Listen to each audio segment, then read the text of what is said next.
वालेकुम अस्सलाम। मेरा नाम फतेह मसीह है। मैं यानी कि माड़ा आदमी हाँ, बच्चों से यानी कि मजदूरी करना तो बच्चों का पेट पालना वा। तो गाँव यसुन सिंह नासरी के मनने वाले असीं यानी कि मसीही लोग हाँ। तो बस इस तरह ही यानी कि मेहनत मजदूरी करके तो बच्चों का पेट पालीदा। तो मैं यानी कि बहुत माड़ा आदमी हाँ।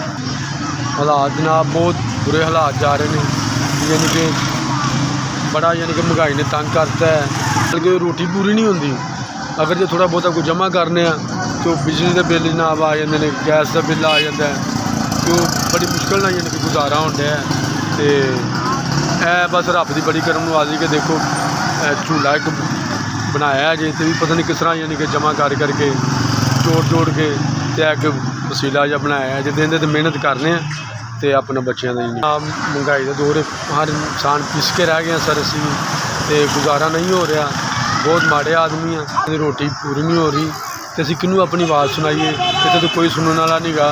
तो बहुत माड़े आदमी हैं जनाब, बहुत मुश्किल के नाल वक्त गुजार रहे हैं। महंगाई ने तुहानू पता कि इस कदर तंग करके रखे है कि गुजारा बहुत ही मुश्किल हो रहा है।